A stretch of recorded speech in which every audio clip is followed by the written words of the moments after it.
Bismillahirrahmanirrahim. Assalamualaikum warahmatullahi wabarakatuh.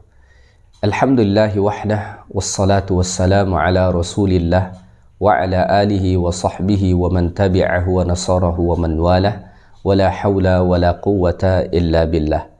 Rabbi shrah li sadri wa yassir li amri wahlul uqdatan min lisani yafqahu qawli. Rabbi yassir wa la tu'assir, Rabbi tammim bil khair, wala haula wala quwwata illa billahil aliyyil azim.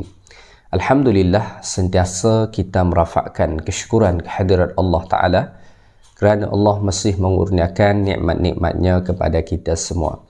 Tuan-tuan, perempuan, muslimin, muslimat yang dikasihi lagi dirahmati Allah Ta'ala sekalian, InsyaAllah pada hari ini kita sambung semula kuliah tafsir dan tadabbur Al-Quranul Karim. Pada kuliah yang lepas, Alhamdulillah, kita telah pun selesai membahaskan surah Al-Humazah, iaitulah surah yang ke-104 dalam Al-Quranul Karim. So pada hari ini insya-Allah kita akan membincangkan surah Al-Fil, surah yang ke-105 dalam Al-Quranul Karim. Baik, sebelum kita membahaskan kandungan dan tadabbur pada ayat-ayat Allah yang terdapat dalam surah Al-Fil ni, maka mari kita melihat sedikit muqaddimah kepada surah ini. Yang pertama, nama surah ini dalam kebanyakan kitab-kitab, ya, seperti dalam Al-Quran ataupun dalam kitab-kitab tafsir, disebutlah nama dia sebagai surah Al-Fil. Al-Fil berarti gajah.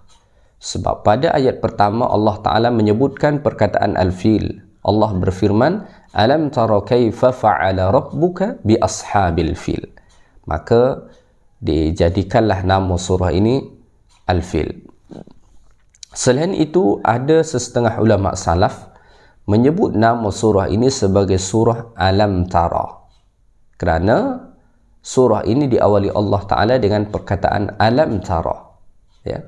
Jadi itulah dua nama kepada surah Al-Fil ini. Baik, seterusnya surah ini merupakan surah Makkiyah. Artinya ia diturunkan kepada Nabi kita alaihi salatu wassalam semasa baginda masih lagi berada di kota Mekah. Malah ada setengah ulama mengatakan surah ini diturunkan kepada Nabi kita alaihi salatu wassalam lebih kurang pada tahun yang keempat sampai tahun kelima daripada kenabian Nabi Muhammad sallallahu alaihi wasallam. Apabila kita melihat dalam Al-Quranul Karim, surah ini merupakan surah yang ke-105. Ia disebut selepas surah Al-Humazah dan sebelum surah Quraisy, ya. Sedangkan apabila kita melihat daripada tertibun nuzul, tertib penurunan surah ini kepada Rasulullah sallallahu alaihi wasallam, maka surah Al-Fil ini adalah surah yang ke-19 diturunkan kepada Nabi kita alaihi salatu wassalam. Nazalat ba'da surati Qul ya ayyuhal kafirun. Ia turun selepas surah Qul ya ayyuhal kafirun, wa qabla suratil Falaq, wa qila qabla surati Quraisy, dan sebelum surah Al-Falaq atau menurut pendapat yang lain sebelum surah Quraisy. Ya, sebelum surah Quraisy. Saya ingat lebih dekat kepada surah Quraisy, ya. Mengapa begitu? Kerana para ulama mengatakan surah Al-Fil dengan surah Quraisy ini ia mempunyai hubung kait yang begitu erat, sehingga kan apabila nanti kita mengkaji surah Quraisy, maka surah Quraisy itu macam sambungan kepada surah Al-Fil. Ia mempunyai hubung kait yang begitu erat daripada sisi sejarah dia, kandungan dia, ya. Malah kalau kita melihat daripada kalangan sahabat Nabi sallallahu alaihi wasallam, itu sampai ada dalam kalangan sahabat yang memandang bahawa surah Al-Fil dan surah Quraisy ini sebagai satu surah. Ya, walaupun kita tengok dalam Al-Quran ia adalah dua surah yang berbeza, tetapi kalau kita melihat sejarah, oleh kerana hubung kait kedua-dua surah ini begitu erat, sampai ada sahabat yang memandang kedua-dua surah ini sebagai satu surah. Siapa misalnya? Misalnya sahabat Nabi SAW Ubay ibn Ka'ab. Ubay bin Ka'ab ja'alaha wa surata Quraisy suratan wahidatan fi mushafi. Ada yang disebut dengan mushaf Ubay bin Ka'ab. Sebab dahulu sahabat-sahabat yang pakar Quran tu mereka menulis Al-Quran, ya. Kalau kita merujuk dalam mushaf Ubay bin Ka'ab, maka beliau menuliskan surah Al-Fil dan Quraisy ini sebagai satu surah. Walam yafsil bainahuma bil basmalah, dan beliau tidak memisahkannya dengan bismillah. Tidak memisahkannya dengan bismillah. Kemudian di sisi lain ada juga riwayat daripada Amr bin Maimun. Dia berkata, "Shallaitul maghrib khalfa Umar bin Khattab." Saya pernah sembahyang maghrib di belakang Umar bin Khattab radhiyallahu taala anhu, kata Amr bin Maimun. Faqara'a fi ra'ati tsaniyah. Kemudian Umar dia kata Umar membaca surah pada rakaat yang kedua, iaitulah Alam tara wa li ilafi Quraisy. Umar membaca secara bersamaan surah Alam tara ataupun surah Al-Fil ni dengan surah Quraisy, ya. Artinya Umar bin Khattab radhiyallahu taala anhu memandang kedua-dua surah ini sebagai satu surah. Mengapa? Sebab kalangan sahabat dahulu kalau mereka sembahyang biasanya hanya membaca satu surah sahaja selepas surah Al-Fatihah, tidak dua surah. So Umar baca kedua-dua surah ini, Al-Fil dengan Quraisy. Artinya beliau juga memandang bahawa kedua-dua surah itu seperti satu surah, ya. Baik, jumlah ayat kepada surah Quraisy ini ada sebanyak 5 ayat saja. Daripada 5 ayat itu terdapat 23 kalimah. Ada sebanyak 23 kalimah ataupun ada 23 kata, dan terdapat sebanyak 773 huruf. Terdapat 93 harfan, sebanyak 73 huruf, ya. So maknanya kalau kita membaca surah ini dari ayat pertama sampai ayat terakhir, kita akan dapat pahala lebih kurang 730 pahala. Kalau tiap-tiap satu huruf itu kita dapat 10 pahala, seperti mana yang disebut oleh Nabi kita alaihi salatu wassalam, ya. Baik, Allah subhanahu wa ta'ala berfirman, A'udzu billahi minasy syaithanir rajim. Alam tara kaifa fa'ala rabbuka bi ashabil fil. Alam yaj'al kaidahum fi tadlil wa arsala 'alaihim tayran ababil tarmihim bihijaratin min sijil faja'alahum ka'asfin ma'kul. Baik, ayat ni atau surah ni ini menceritakan satu kisah yang hanya Allah Ta'ala sebut sekali saja dalam Al-Quran, ya. Jadi dalam Al-Quran tu dia ada surah, dia ada kisah yang berulang-ulang disebut, dan ada surah dan ada kisah yang hanya sekali disebut, tak pernah disebut dalam mana-mana surah. Salah satunya ialah surah Al-Fil. Salah satunya adalah kisah Ashabul Fil. Kisah Ashabul Fil ni ia hanya disebutkan dalam surah ni saja. Kita tak temui dalam mana-mana surah yang lain, ya.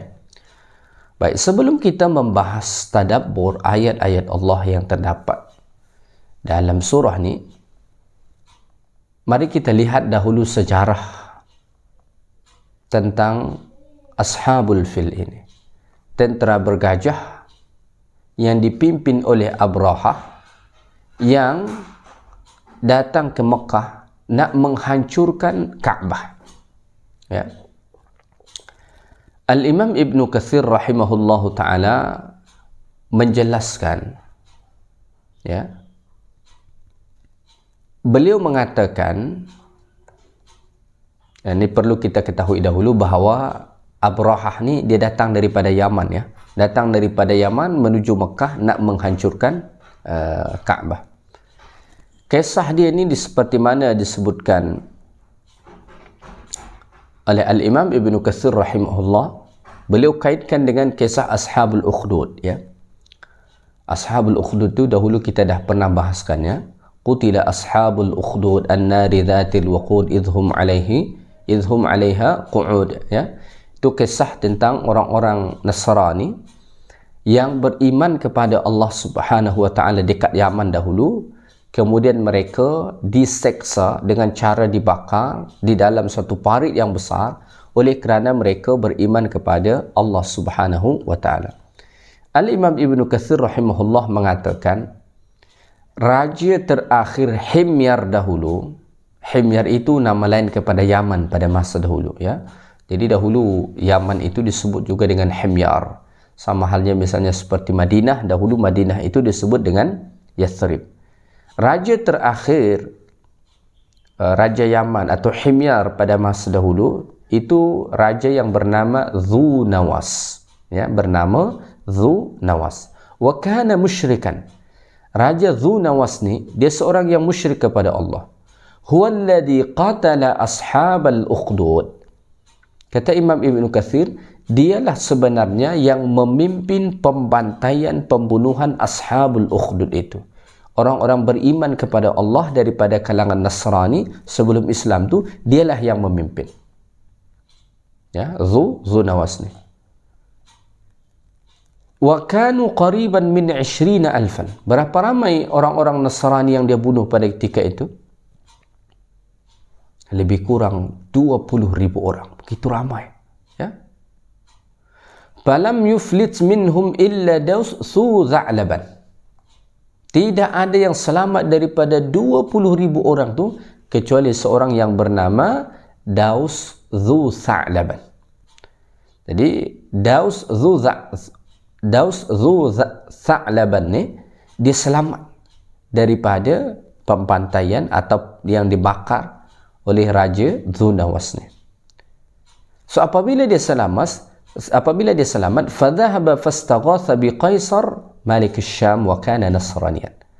So apabila dia selamat, maka dia pun pergilah meminta pertolongan kepada Raja Syam pada ketika itu. Ini cerita ni sebelum Islam, ya. Dia datang meminta pertolongan kepada Raja Syam, yang mana pada ketika itu Syam dikuasai oleh Nasrani. Raja Syam pada ketika itu pun beragama Nasrani. Belum Islam lagi, sebab Islam belum ada, ya.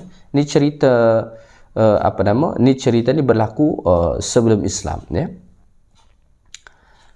Fakataba lahu ila Najashi Malik al-Habsyah.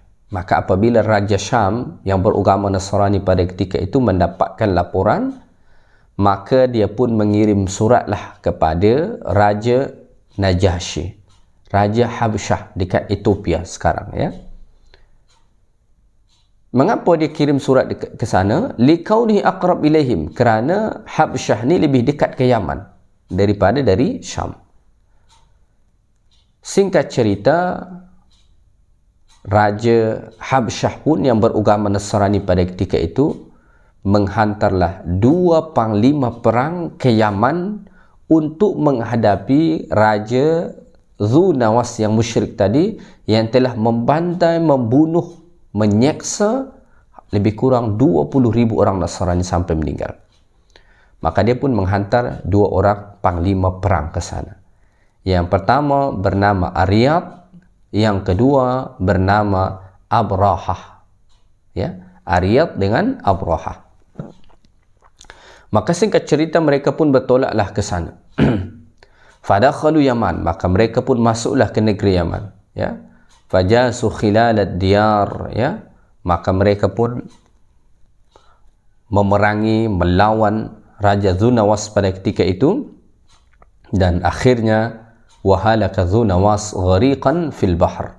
Last sekali Raja Dhu Nawas, penguasa Yaman pada ketika itu yang musyrik, yang telah membantai orang Kristian tu ataupun orang Nasrani itu, meninggal tenggelam di laut.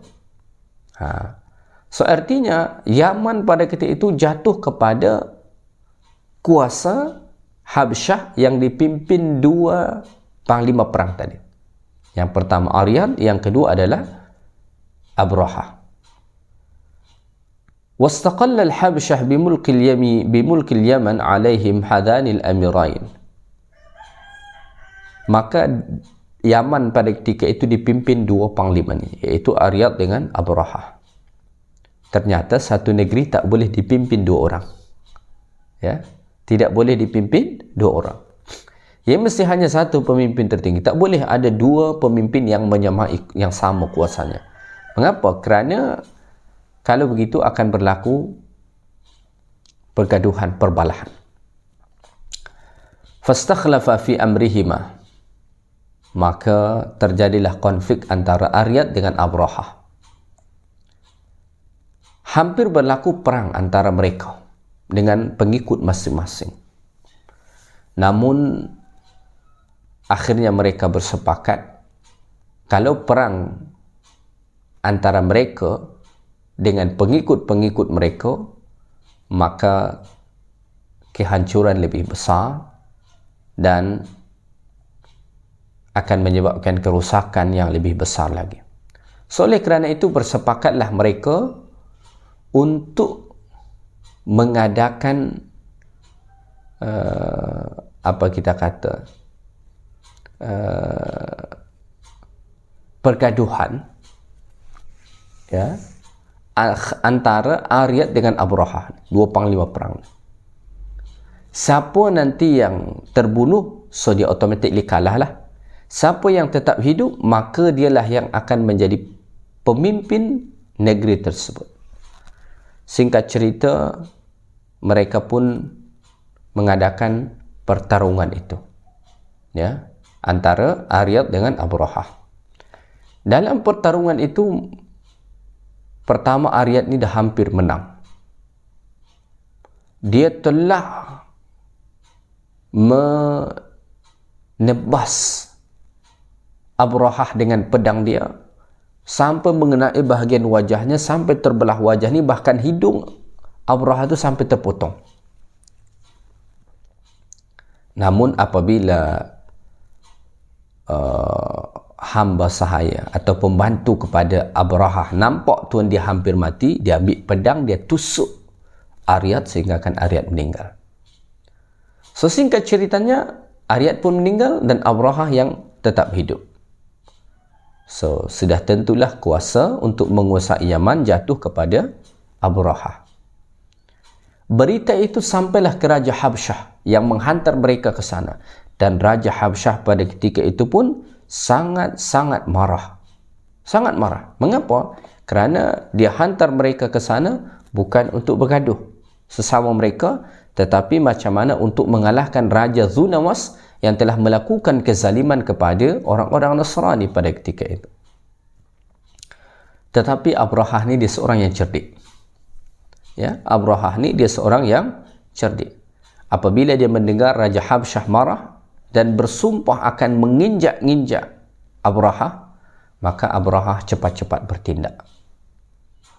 Dia pun hantar utusan ke Habsyah dengan membawa apa? Yang pertama, dia bawakan tanah Yaman. Dia ambil tanah Yaman. Lepas tu dia gunting rambut yang di atas ubun-ubun dia ni, dia letak dekat situ. Ya, dia letak dekat situ. Kemudian dia berjanji bahawa dia akan membangun satu bangunan gereja yang paling besar dan yang paling tinggi dekat dunia, yang tidak ada tandingan sama sekali. So, dia pun hantarlah dia hantarlah utusan tu, dan dia tuliskan surat dekat situ. Ya, apa dia berkata? Wa hadhihi nasiyati qad ba'athtu biha ilaik. Sebab Raja Habsyah sebelumnya marah sangat dan berjanji akan menginjak-injak Abraha di negeri Yaman, maka Abraha pun hantar tanah Yaman dengan ubun-ubun dia. Kemudian dia tuliskan dekat situ, wahai Raja, inilah ubun-ubun aku dan inilah tanah Yaman. Ini sahajalah engkau injak-injak. Tak payah engkau datang lagi ke Yaman sebab aku berjanji akan membina gereja yang paling besar dekat Yaman ni sebagai tanda kejayaan orang Nasrani.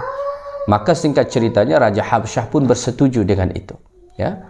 Maka Abrahah pun membangunlah satu gereja kanisah yang sangat besar dan tinggi dekat sana.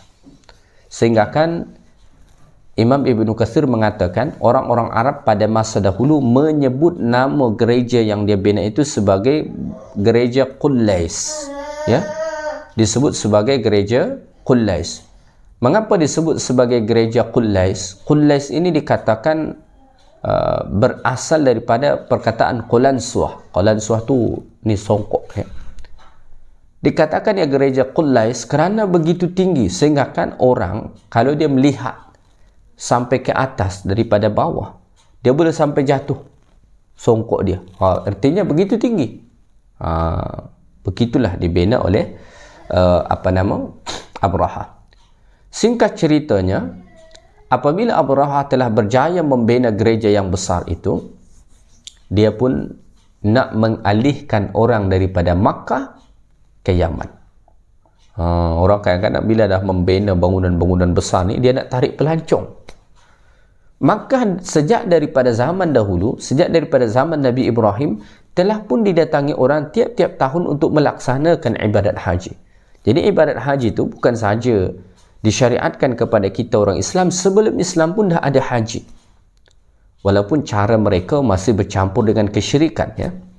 Tetapi mereka pada ketika itu telah pun berhaji, ya, telah pun berhaji.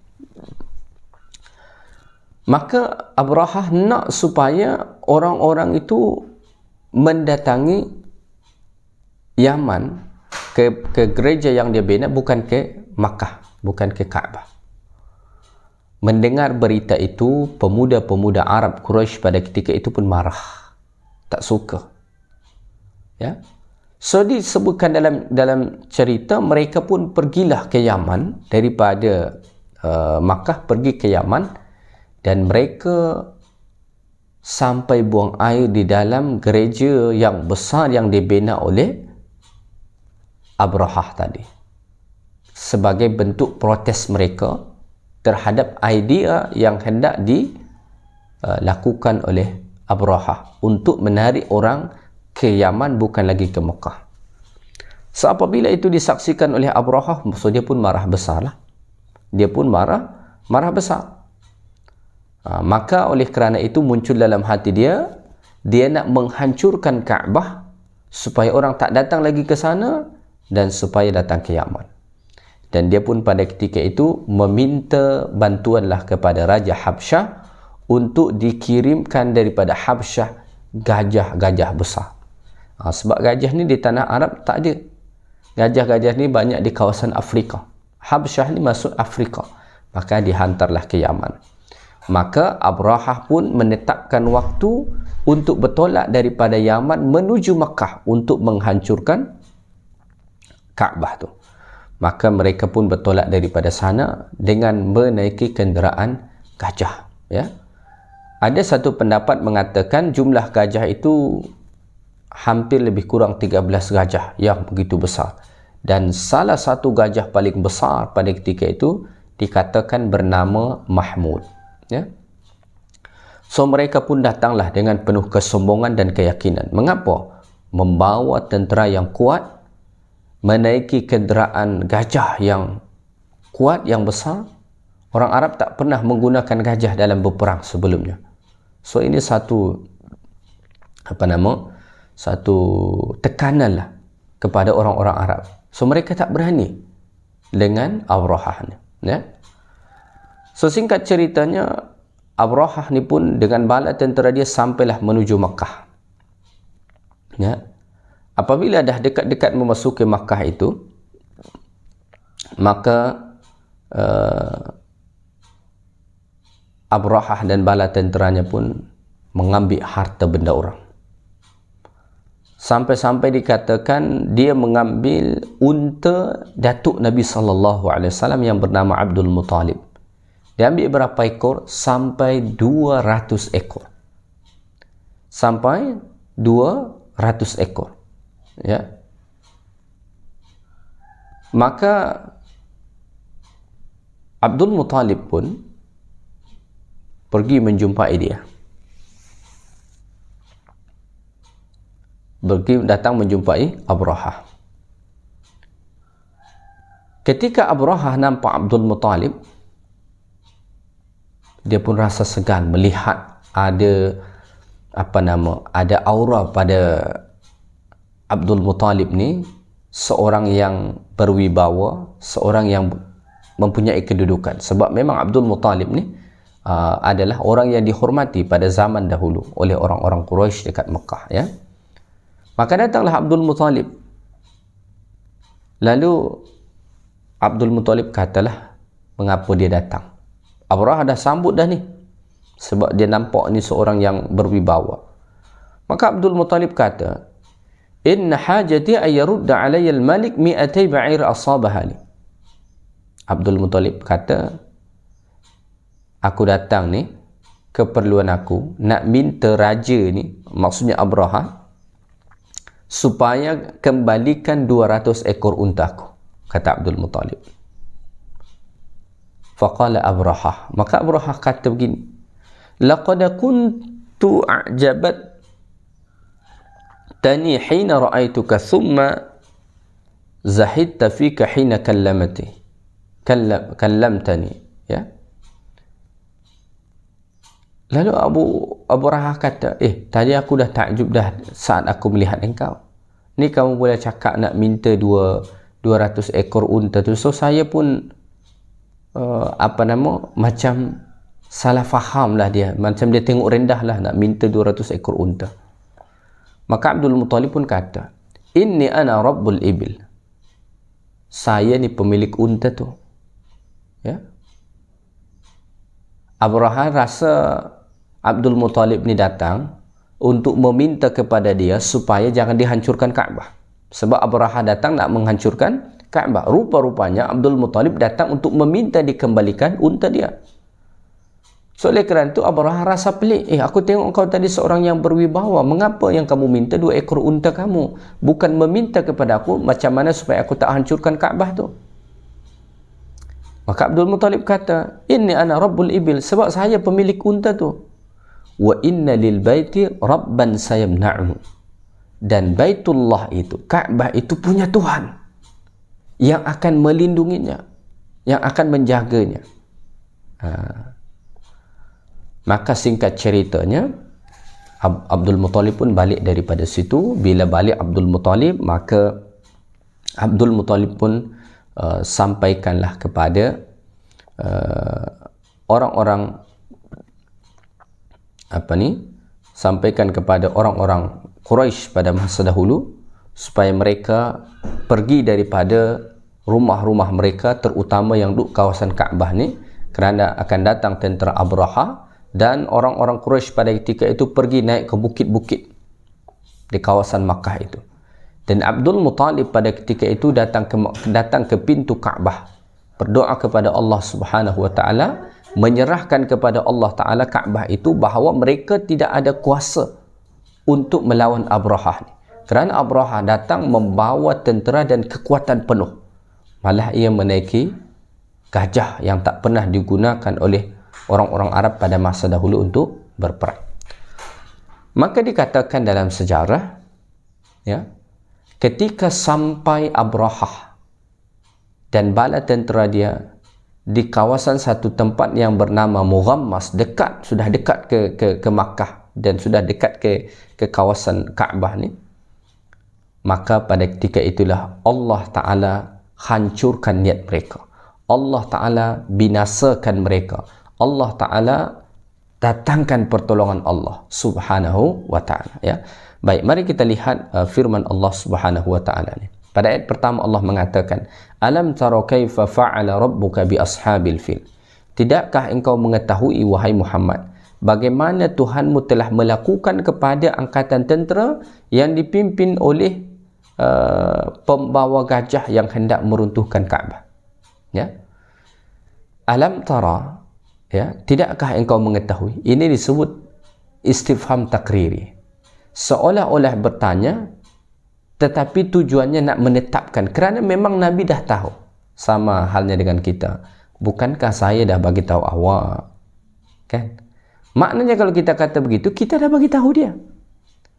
Sama juga, alam tara kaifa fa'ala rabbuka bi ashabil fil, adakah engkau tidak mengetahui, tidak melihat bagaimana Allah Ta'ala melakukan terhadap ashabul fil? Nabi tahu, walaupun peristiwa itu berlaku sebelum Nabi lahir.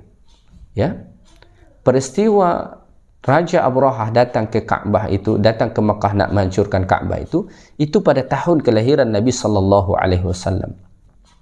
Walaupun Nabi tak nampak pada ketika itu sebab Nabi belum lahir, tetapi cerita ini masyhur, mutawatir dalam kalangan orang Arab, sehingga kan semua orang dapat tahu.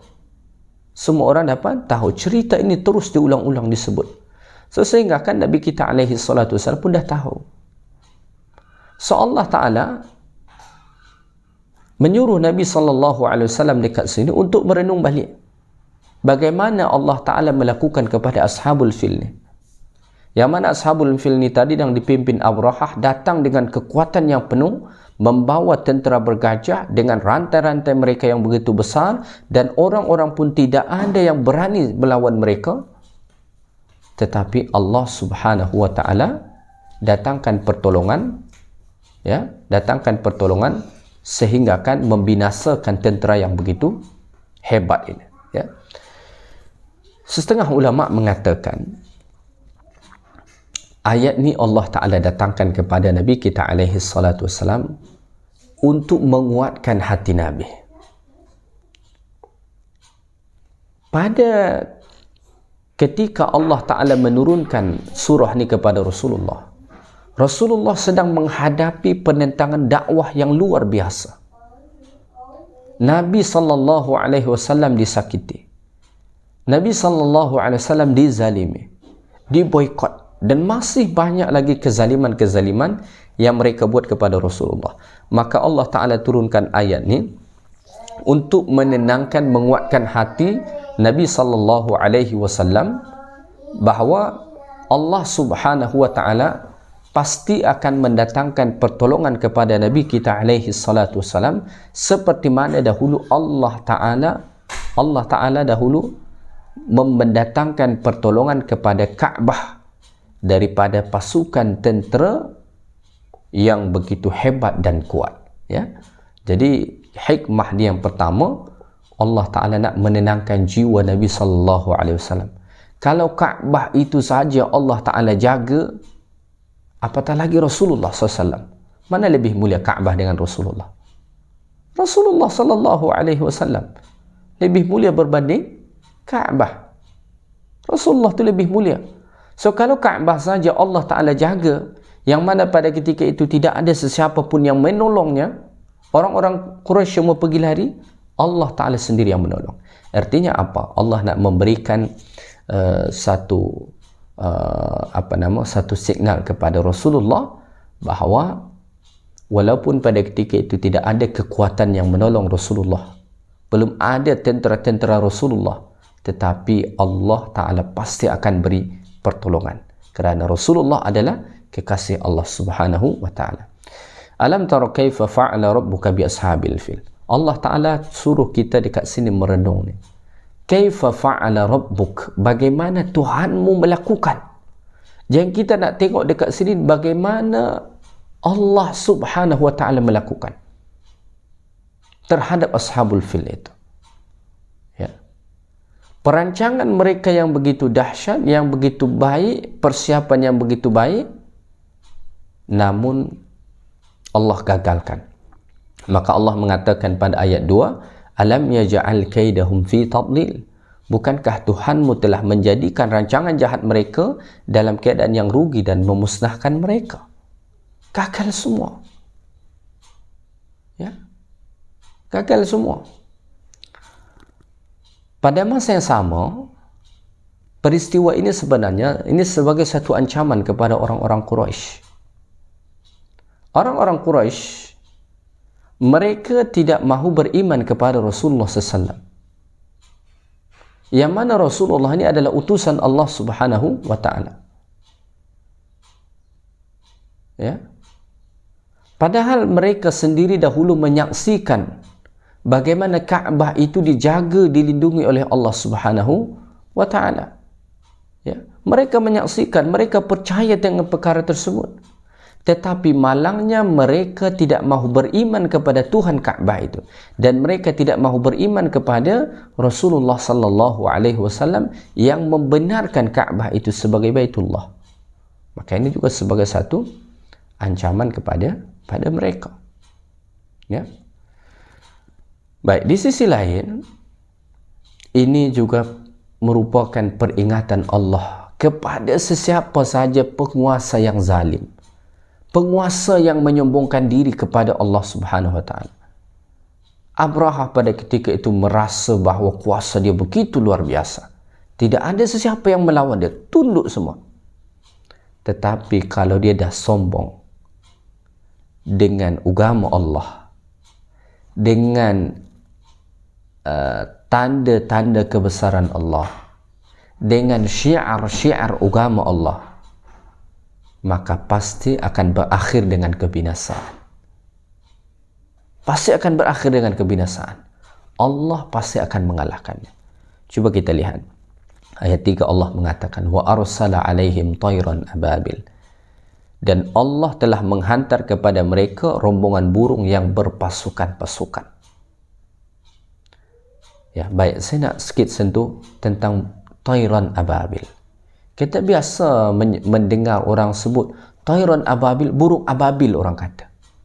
Tak ada burung ababil tu. Ababil tu artinya datang satu kumpulan. Bukan nama kepada burung tu. Ya. Tayran ababil ni kata para ulama, dia ni burung yang kecil-kecil.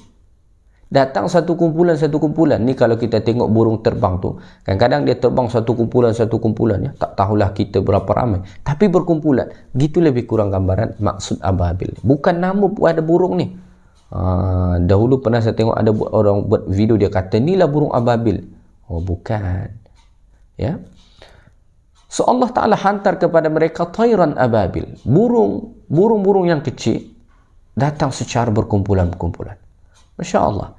Ketika mana orang-orang Quraisy pada ketika itu tak berani, maka Allah hantar tentera Allah burung. Satu hal yang kita kena ingat bahawa segala sesuatu makhluk Allah yang ada di alam semesta ini, Allah boleh jadikan ia sebagai tentera Allah Subhanahu Wa Taala. Bahkan mungkin kita pandang lemah, kita pandang tak berdaya, kita tak menakutinya sekalipun, tetapi Allah boleh jadikan ia jadi tentera Allah yang menakutkan. Saya ingat kita tak ada orang yang takut dengan lalat. Ya, tidak ada yang takut dengan lalat. Tetapi lalat itu begitu menakutkan bagi Raja Namruz. Ya, lalat ataupun nyamuk, ya, kita tidak begitu takut. Tetapi ia boleh berubah jadi tentera Allah. Bagaimana Raja Namruz mati kerana itu. Masuk melalui hidung dia sampai memakan otak dia, mati. Jadi kita hati-hati. Semua ini boleh menjadi tentera Allah. Jangan kita pernah derhaka dengan Allah. Jangan pernah kita sombong dengan Allah. Jangan pernah kita sombong dengan agama Allah. Allah Ta'ala boleh jadikan segala sesuatu ini menjadi tentera Allah untuk membinasakan kita. Bahkan yang kita tak pernah sangka, seperti burung-burung ni, mana pernah disangka. Wa arsala alaihim tayran ababil. Allah Ta'ala hantar kepada mereka burung yang datang secara berkumpulan untuk menghadapi tentera bergajah. Kalau kita fikir burung dengan gajah ni tak ada imbang. Gajah tu besar, burung kecil. Tetapi kita lihat, tarmihim bihijaratin min sijil, yang melontar mereka dengan batu-batu dari jenis tanah yang dibakar keras. Burung-burung ni datang membawa batu daripada tanah yang keras. Tanah tu kalau kita bakar, panaskan dia jadi betul-betul macam batu. Burung ni datang, kata para ulama, setiap burung membawa 3 batu ni. 2 di kaki, 1 di paruh dia. 3. Ya, ni dah macam apa nama, jet pejuang tentera ya. Datang untuk jatuhkan bom ya. Burung-burung datang satu kumpulan, kemudian menyerang Abrahah dan bala tenteranya. Ya, menyerang Abraha dan bala tentera, dijatuhkan. Setiap jatuh batu ni mengenai mereka, maka langsung menghancurkan tubuh badan mereka. Kalau mengenai kepala mereka, maka keluar daripada dubur mereka. Begitu panasnya api yang dibawa oleh burung-burung. Sehingga kan Allah Ta'ala mengatakan pada ayat 5, فَجَعَلَهُمْ كَعَصْفٍ مَأْكُولٍ. Allah Ta'ala jadikan mereka hancur berkecai seperti daun-daun kayu yang dimakan ulat-ulat. Hancur mereka. Ya, hancur mereka dibuat Allah Subhanahu Wa Ta'ala. Dikatakan Abraha ni cuba lari ke Yaman sambil hancur semua tubuh badannya. Kalau kena tangan, tangan tu akan berlubang terus. Kena kepala, kepala berlubang terus. Abraha ni cuba nak balik sampai ke Yaman. Dan last sekali sampai ke Yaman dia pun mati dalam keadaan tubuh badan dia hancur. Sebagai bentuk penghinaan Allah Subhanahu Wa Ta'ala kepada dia yang telah cuba menentang atau nak cuba untuk menghancurkan Kaabah. Jadi daripada surah ni ada beberapa pengajaran yang patut kita ambil, ya. Yang pertama, ini tentang kemuliaan Kaabah. Kaabah itu adalah rumah Allah Subhanahu Wa Ta'ala, dan Allah Ta'ala pasti akan melindunginya daripada tangan-tangan jahat, ya, daripada tangan-tangan jahat. Ini pengajaran pertama. Pengajaran yang kedua, agama ini Allah Ta'ala yang jaga. Allah Ta'ala yang jaga.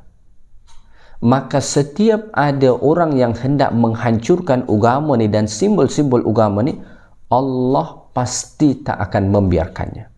Sama ada manusia berusaha untuk melawannya ataupun tidak, tetapi Allah Ta'ala pasti akan menolongnya. Allah Ta'ala pasti akan menghancurkannya. Seperti mana Ashabul Fil dihancurkan Allah Subhanahu Wa Ta'ala. Maka ini perlu kita ketahui supaya kita lebih tenang, ya. Jangan kita takut Makkah itu akan hancur, Madinah itu akan hancur. Allah pasti akan jaga, percayalah, ya. Di sisi lain, ini merupakan kemuliaan yang Allah beri kepada Nabi Muhammad SAW. Kerana pada tahun tersebut adalah tahun kelahiran Nabi Muhammad SAW, dan Allah Ta'ala mendatangkan satu peristiwa yang begitu besar sebagai pertanda bahawa Rasulullah yang lahir pada tahun itu adalah Rasul utusan Allah. Maka setengah ulama mengatakan peristiwa ini sebagai irhas kepada Rasulullah sallallahu alaihi wasallam, ya. Baik, pengajaran yang seterusnya seperti mana yang saya sebut, ini bertujuan untuk menenangkan hati Nabi SAW dan juga orang-orang yang beriman, bahawa Allah tidak akan pernah membiarkan kesombongan, kezaliman dari penguasa manapun, sejak daripada zaman dahulu sehingga akan sekarang. Percayalah, setiap kesombongan, kezaliman oleh penguasa, pasti Allah akan hancurkan dia. Dengan cara Allah, dengan cara Allah, bukan dengan cara manusia. Cara Allah ni kita tak pernah tahu, ya. Di sisi lain, ini adalah satu peringatan keras kepada orang-orang musyrik pada masa dahulu, yang mana mereka tidak mahu beriman kepada Rasulullah sallallahu alaihi wasallam, padahal mereka tahu bahawa Rasulullah itu adalah seorang nabi yang memuliakan Kaabah dan yang mengatakan Kaabah itu adalah rumah Allah Subhanahu Wa Ta'ala. Sepatutnya mereka beriman kepada Rasulullah sallallahu alaihi wasallam. Tuan-tuan dan puan-puan muslimin muslimat yang dikasihi lagi dirahmati Allah Ta'ala sekalian, saya ingat setakat itu saja kuliah kita pada hari ini. Moga-moga bermanfaat untuk kita semua. Dapat kita ambil pengajaran daripada surah Al-Fil ni, bagaimana Allah Ta'ala mendatangkan pertolongan saat agama Allah, saat rumah Allah, saat simbol-simbol agama ni nak dirosakkan, nak dihancurkan oleh orang-orang yang zalim. Allah pasti menghadirkan pertolongannya dengan cara Allah Ta'ala. So kita kena berhati-hati dengan cara Allah Ta'ala. Cara Allah Ta'ala ni dengan cara yang tak pernah terfikir oleh manusia. Allah kuasa atas segala-galanya. Yang baik daripada Allah, segala yang kurang daripada saya. Subhanakallahumma bihamdik, syahadu an la ilaha illa anta, astaghfiruka wa atubu ilaik. Assalamualaikum warahmatullahi wabarakatuh.